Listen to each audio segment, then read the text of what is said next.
Appreciate you being here. I'm Don Smith, Executive Director of the West Virginia Press Association, and I'll be your moderator for most of the day. Thank you for attending the 2023 Legislative Lookahead.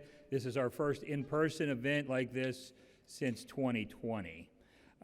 We hope today gives you some insight into the coming session. I want to thank our corporate partners, AARP West Virginia, WVU University Relations, and the West Virginia Press Association Foundation for helping make this event possible. Thanks so much for having me. Really happy to be here. I spoke at this event a few years ago, and I was thrilled that you all would be willing to have me back.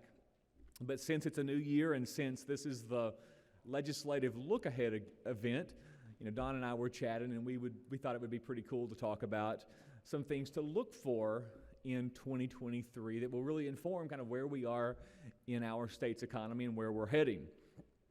And with that in mind, I just will say right now, as if we didn't already know, right now is a time of tremendous uncertainty nationally. Last year we saw the Federal Reserve increase interest rates the most aggressively that it's done in 40 years. And we know there's a lag with regards to how interest rate increases affect the economy. So to a large extent, the effect of those increases from last year will be affecting the economy this year. So that's creating a lot of uncertainty, and there's really a lot of fear in a lot of ways nationally about where the economy is going. So, us here in West Virginia, we're not, isolated or separate from the national economy. So those concerns nationally certainly spill over to affect us here in our state.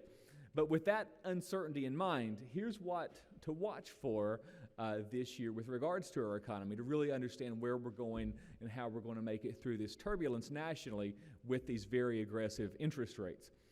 So maybe kind of starting on a more obvious note, what to watch for in 23 first off is just job growth. What's going to happen to the number of jobs that we've seen here in West Virginia.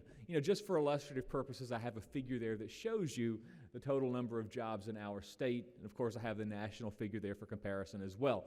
This figure is a little bit out of date, but the point is you can see what a roller coaster we've gone through over the past few years with COVID. Our state lost about 95,000 jobs as a result of COVID. That amounts to about 14% of all the jobs that we saw or that we had in West Virginia.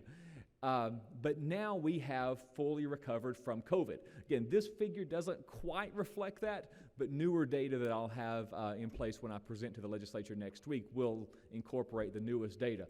But, as of the end of last year, we've fully recovered from COVID, and, in a lot of ways we should be happy. We should be celebratory to say that we made it through the COVID recession.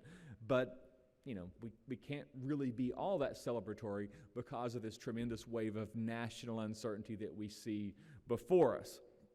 But this is what we've seen happen, and this is what happens when you don't send your presentation as a PDF. A word of wisdom, always send your presentation as a PDF. But because of different computers, the gray portion that represents the forecast has disappeared. That wouldn't have happened if I sent it as a PDF, but that's my fault. But anyway, the right portion of this figure is our employment growth forecast.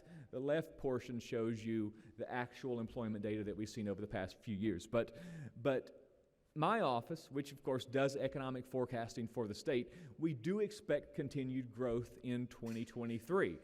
Again, that's in the context of a lot of uncertainty nationally. That's in the context of the most aggressive interest rate increases in 40 years.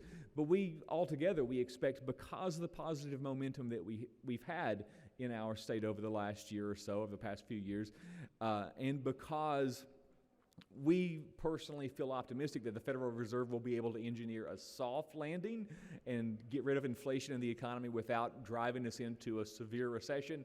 We are forecasting continued growth. Matter of fact, we think that growth is going to be about 1% for the next year, which is relatively good in the context of things with the national uncertainty. But that's something that's really important to watch for because of the uncertainty. If the growth continues as we forecast for 2023, that'll be a good thing. Another issue to focus on, and perhaps more of a long-term oriented issue, is watch for what happens with labor force in our state. Just to support this talking point, here you see the unemployment rate. Again, the gray portion that shows forecast data has disappeared, but same idea. The stuff on the right is what we forecast, the stuff on the left is what's actually happened.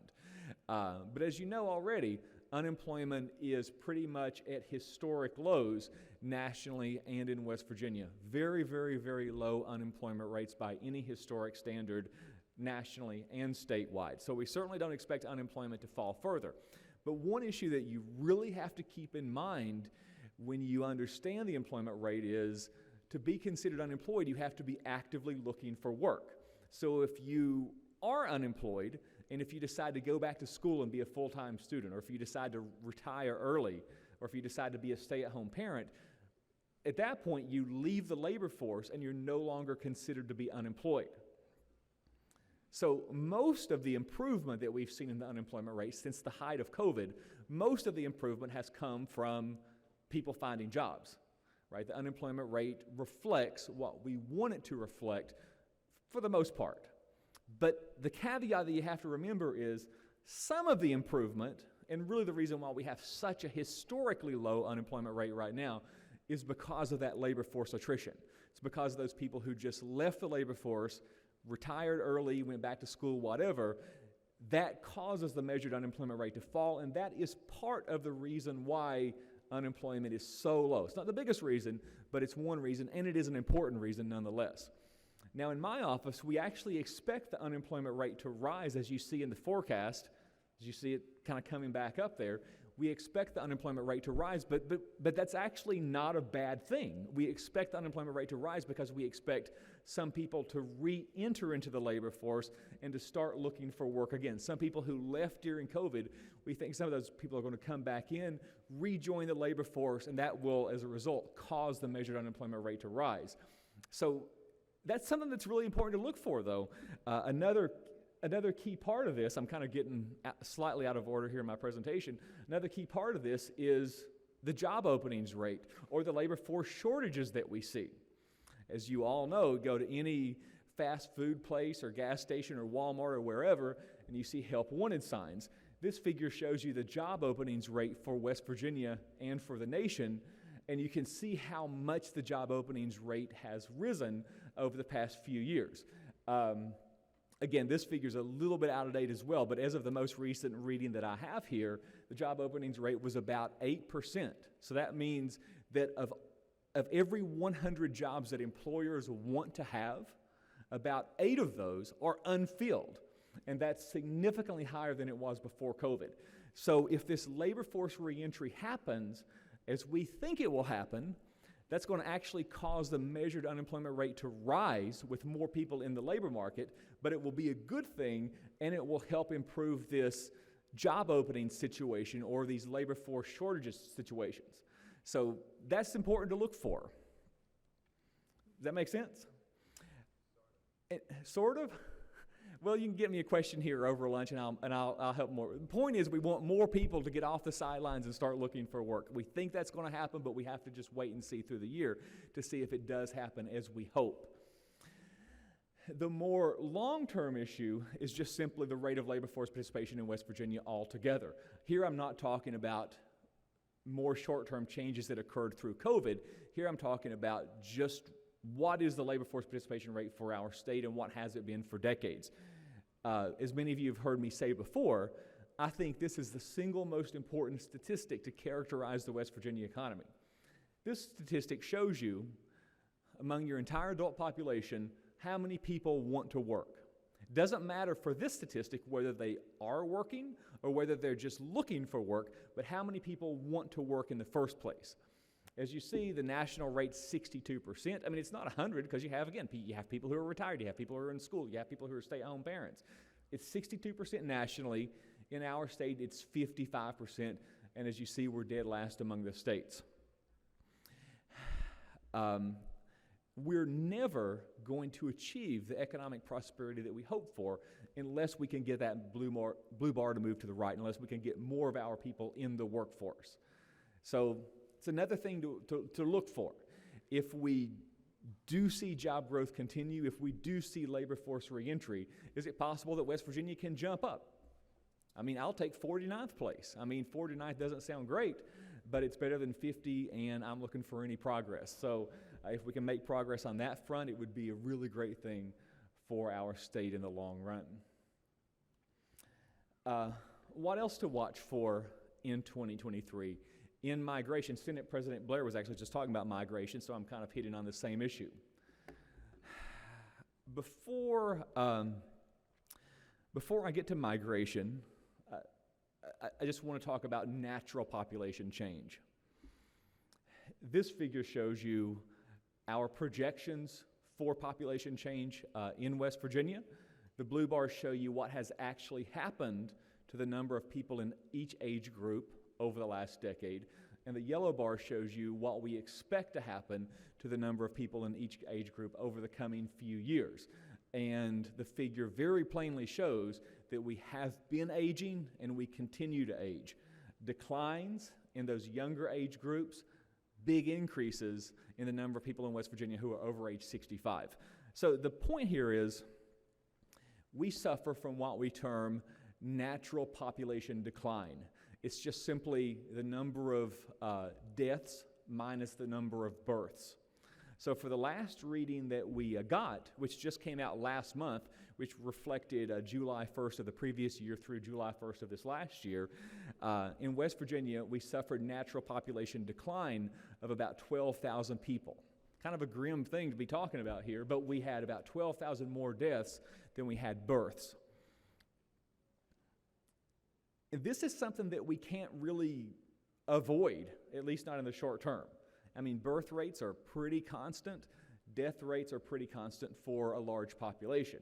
So this natural population decline problem has been with us for almost a decade now, and it's expected to continue to be with us for a while.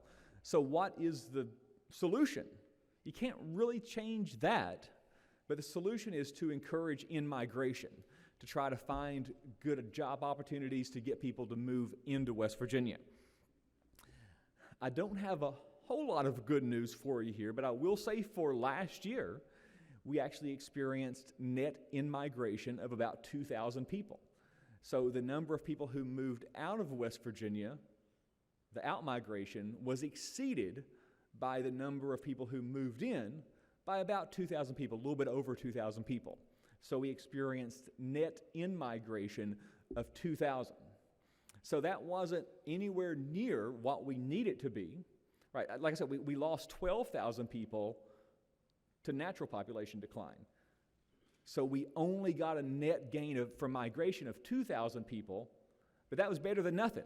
For many years over the past decade, we've seen net out-migration, meaning we're losing people on both fronts.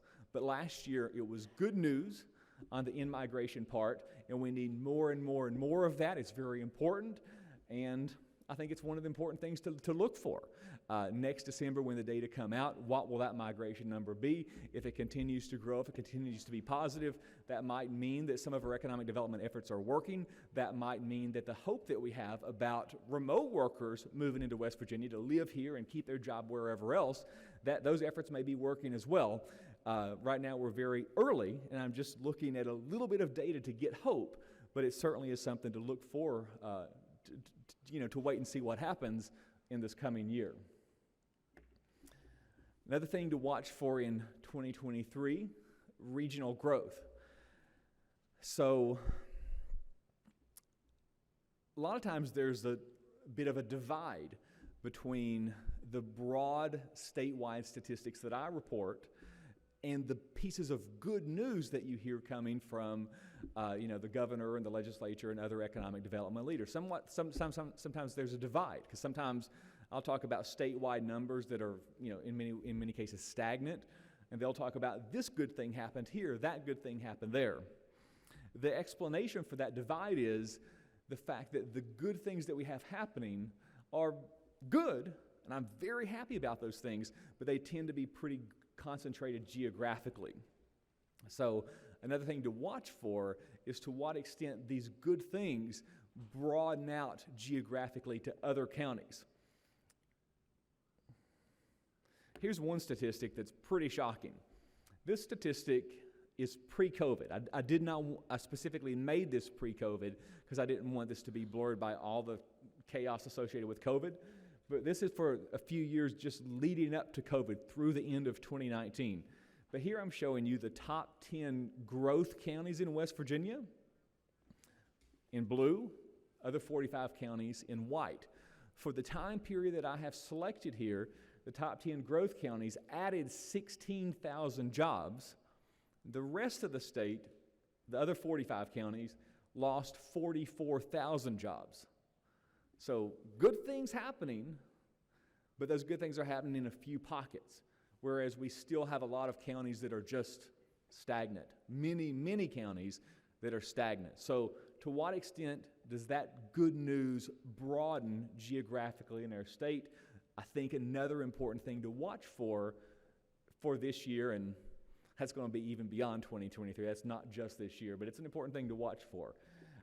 Here's our forecast for employment growth going forward. Our forecast calls for a little bit of a kind of a broader picture in terms of which counties are doing well and which counties aren't, but it's still not as good as we want it to be. We still want it to be a lot more even in terms of good things happening broadly, not just in a few pockets. Another thing to watch for nationally, this is really the biggie. I've kind of already alluded to this in my opening before I really even started with my presentation, but this is the elephant in the room. I mean, here's the big driver of all the uncertainty that we see, and this is what we need to watch for concerning the nation and concerning our state specifically. Here's the question, inflation. As you know, inflation has been as high as 8% on an annual basis recently, and you can just look back in the figure and you can see that you have to go back to the early 1980s to see inflation that was as high as it is now. I mean, I know this is a national issue, but it has important implications for our state and every state, so it's certainly relevant for all of us, even if we are focused on West Virginia specifically. This inflation happened because we had four factors that came together at the same time, each factor creating some inflationary pressure. All four of them put together create 40-year highs in inflation. Oil prices. As we all know, last year oil prices were already on the increase, but it's certainly after the invasion of Ukraine, oil prices went crazy. That's important because gas is a direct important part of household budgets, but then gas feeds into transportation. Transportation is an important part of the price or the cost of every good in the economy. Next up, these global supply chain constraints. During COVID, we saw major shifts in consumption patterns, and then we saw lockdowns all across the world for countries, for economies, for ports, and we know that a lot of goods just became unavailable because of supply chain problems, and if there's a shortage, then economics 101 prices go up. Used car prices over a certain period of time go up 50%. Well, that's because of supply chain shortages. Next one, labor force shortages. We've already alluded to this. I've already talked about how during COVID, several million people left the workforce nationally above and beyond what we would normally see in a typical year. Several million people just left. That labor force attrition, I said, is already partly responsible for the really low unemployment rates that we have now. But if workers are in short supply, businesses have to pay more to attract the workers they need. Those higher wages are passed on to the consumer in the form of higher prices. That's a third source of inflationary pressure. The last source was just very aggressive stimulus policy from the federal government and from the Federal Reserve during COVID, creating strong demand. Also, more inflationary pressure. You have three factors that are restricting supply in the economy, one factor or one group of factors that is increasing demand. All of it comes together to create tremendous inflationary pressure. So the best solution to this inflation would be just fix the problems, fix the gas price issue, fix the labor force shortage issue, etc. But that's a lot easier said than done. If there were an easy fix, we would have already done it. So what we're left with, from the Federal Reserve's perspective, is this very blunt instrument of raising interest rates to suppress overall demand in the economy. The term that economists use is kind of a very graphic term. It's just to choke inflation out of the economy. We just have to use this blunt instrument, suppress demand economy-wide, push everything down in the economy. That'll get prices back down. That's what we're left with. And as you know, last year the Federal Reserve increased interest rates very, very aggressively, far more aggressively than anyone, or at the very least most people, expected this time 1 year ago. Those interest rate increases don't affect the economy immediately. Economists for a long time have been saying that it takes about 9 months for interest rate increases to affect the economy. And if you recall, the first interest rate increases happened early last year. So those should just now be affecting the economy. And the rate increases that happened through December, they're going to be exerting their effect on the economy all through this year. So this is tremendous downward pressure on the economy. And the question that we all have nationally and in our state is, has the Fed created just enough pressure to choke inflation out of the economy, to get us back to a reasonable, acceptable, stable rate of inflation, but to engineer a soft landing, to do that without throwing us into a deep recession? What happened the last time the Fed did this? Didn't create a soft landing. The Fed threw us into a deep and severe recession, the 82-83 recession. So right now there's a lot of uncertainty. Are we going to achieve that soft landing, or will another bad recession follow? If another bad recession does follow as a result of these interest rate increases, everything that I said before about job growth in our state, everything I said before about labor force reentry, about, well, the in-migration's uncertain. But those other issues that I talked about before are all out the window if this process creates another bad recession. Right now, many economists are putting 50-50 shot on an important severe recession coming up this next year. Anyway, that's probably the most important thing altogether to watch for in our state next year. The next to last thing, I'm going to get to questions here in just 1 second, but the next to last thing, another thing to watch for is improvement in human capital outcomes.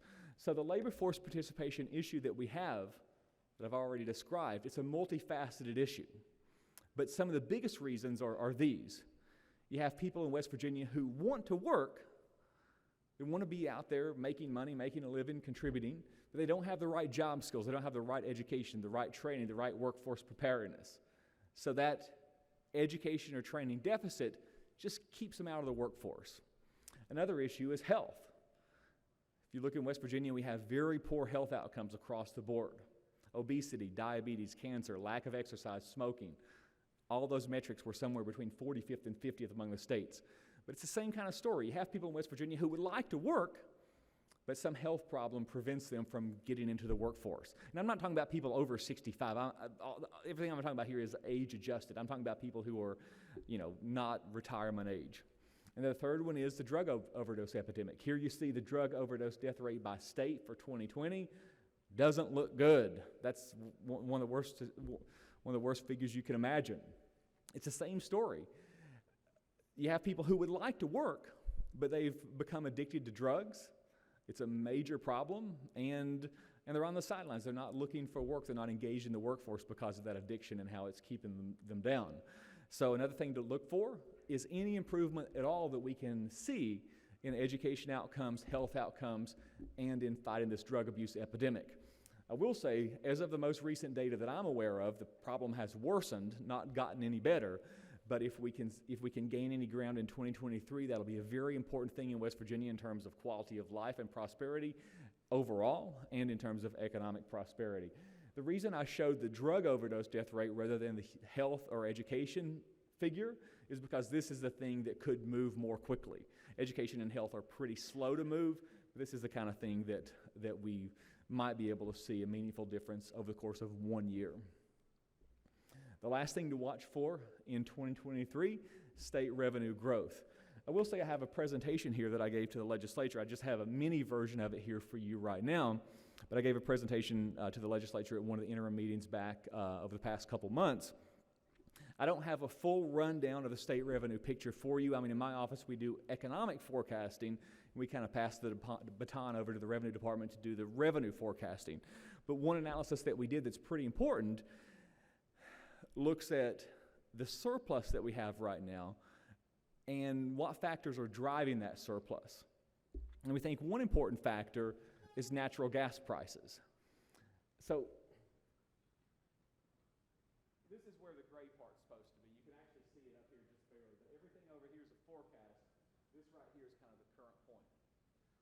So, long story short, when we did revenue forecasting that kind of defines the surplus,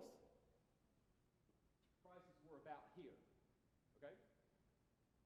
And then now that we move forward, prices have gone up to here, and thus the surplus is affected. This is the forecast going forward for gas prices.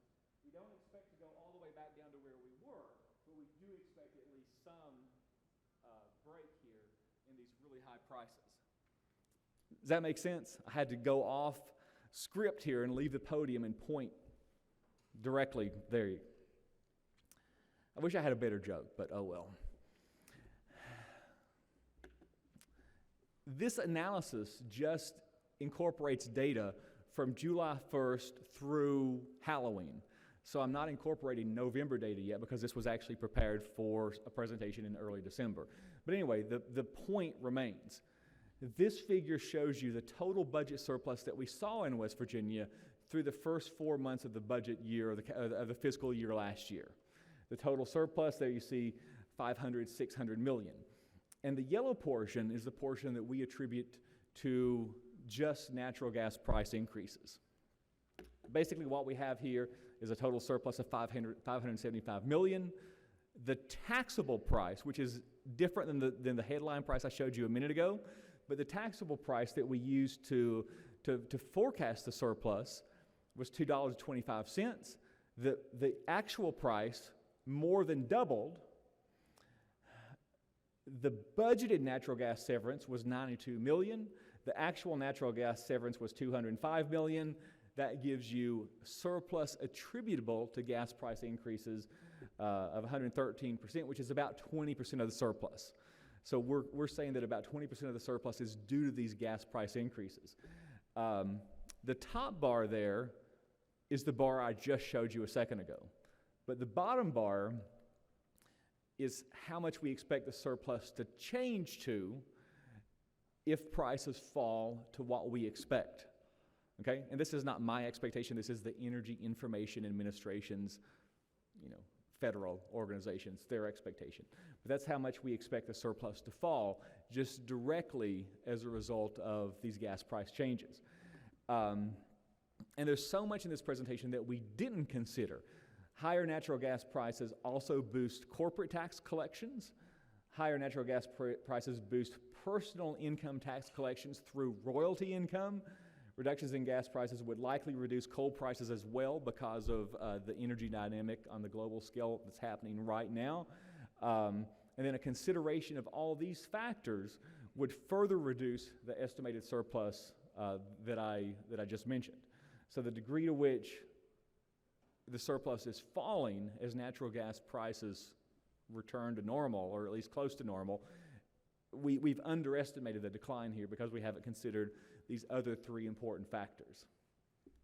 Anyway, that's what I have. I think I actually ended pretty much on time, which is not always the case for me, but I'm happy to take questions and happy to talk about what to look for this year. Good morning, everyone. Mark Curtis from the Next Star Television Group. John, by my calculation, accounting for the approximately 10 companies that announced in the last year they're coming to West Virginia, by the projections of jobs numbers they've given each of them, collectively, we're looking at about 10 to 12,000 jobs that need to be filled in West Virginia to meet the demand of those companies. Where are we going to get those people from? How do you create incentives? Is it lowering the state income tax? Is it a number of things? Is it a national marketing campaign, almost like the Almost Heaven tourism ad? What does the state need to do to fill those 12,000 jobs? That's one problem that I'm not so worried about, because the economic data show that migration responds pretty rapidly to good job opportunities. Some of those jobs will undoubtedly be filled by current West Virginians who are, who are working in a worse job or not working at all, or who are just now, kind of coming of age to work. So certainly native West Virginians will fill some of those jobs, but you are absolutely, I think, right in terms of kind of what you were suspecting there, is that we're not going to have enough people to fill those jobs, so we're going to have to get people to move in. That's a good thing. That's exactly what we want. We need in-migration to help create momentum in many parts of our state. So I think the first thing is just good pay. Like the new core jobs, for example, are advertised to be very high pay. Those jobs are high enough in salary, at least in terms of the news that we have so far, is they will absolutely encourage people to move in from Ohio or Kentucky or from wherever to get those jobs. I think from kind of a collective perspective, I think our concern needs to be around kind of marketing, as you said, to let people know that these jobs are here, come to West Virginia to find good work, and to maybe in the more short term, maybe help alleviate crowding in some of these areas. Because, for example, in Mason County, I don't think there's enough housing over there right now for the job growth that we expect. So I think maybe to take some kind of collective action to help further along quality of life amenities to support those workers is probably in their best interest. John, we have some questions, but I want to ask one. The number that you said was such a key number, the people who want to work, and it's below 50%. Mm-hmm. I think for a lot of us, I know people in this room, half of us don't want to work, but we have to because we have bills and we have to do it. When you say don't want to work, we know you're not surveying everybody, so how do you come up with what's the definition for, I mean, some people don't want to move, some people don't want the job they are offered. What's your definition? Yeah, I mean, it's definitely, I'm misstating it there because it's definitely not want to work. Because, yeah, I would much rather be rich and be on the beach in the Bahamas myself. It's not like any of us want to work. The definition comes from the Bureau of Labor Statistics, and it measures, are you actively looking for, if you're not employed, are you actively looking for work? So it's a good clarifying question that you asked there, because it's not just a mental state, do you think in your mind that you want to work or not? It's really, are you actively looking for work? Steve Adams, Ogden Newspapers. You said something kind of interesting a little bit ago, talking about the revenue estimate, and that you kind of leave that to the Department of Revenue. But as you know, we've now had a couple years of massive excess tax revenues, 1.3 billion this past one. It looks like we're on track to exceed that this current fiscal year. In regards to, is there a reason you don't? Because I'd be curious to know, because the budget, of course, is constrained by the revenue estimate that the Department of Revenue has. But if we know, and I can't speak for the department, and I'm not asking you to either, but if we know that we're setting the revenue estimate here, but we know it's actually here, I mean, don't we need to have an accurate revenue estimate? You can't obviously predict it to the cent, but it would seem like policymakers should be able to have that information. I would love to see WVU get into that game, because what we get from the Department of Revenue just seems, based on what we're seeing in revenues, artificially low. Thank you.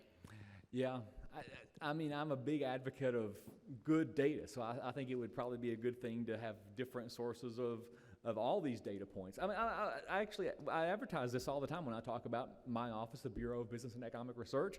We're the only entity that produces a full and detailed and complete forecast for employment growth in West Virginia. Nobody else does that. You'd think that there would be multiple people for an entire state to forecast a basic piece of economic data. But nobody does. You have a couple of think tanks in Washington that will sell forecasts, but they're very trimmed down and very thin. They're nothing like what we do. So I agree with you in sentiment. Why don't we do it now? I don't know. We don't.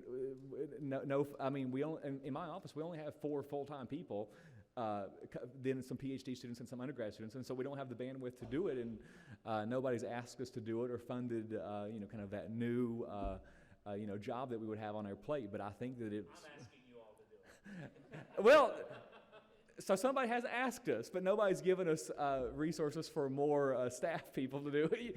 You want to step up on that one, I'd be more than happy to discuss. But I agree with your sentiment there that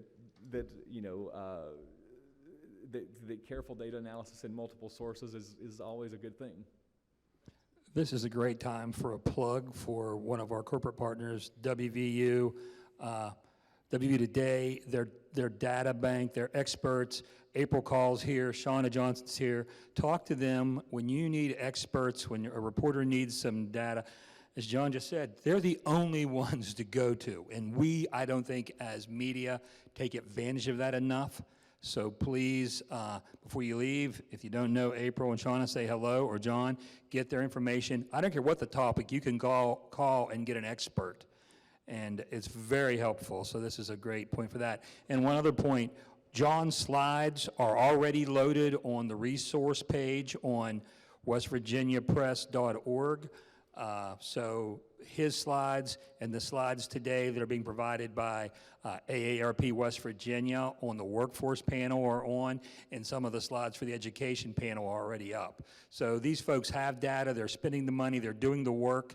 As John said, everything takes money and time and staff. So as you get a chance and you need information, remember, and there's a reason they're our corporate partners, remember the WVU Today and their expert panel. Remember AARP West Virginia and the research they have available, and then our foundation with what they do to support you with events like this. Now with that, we have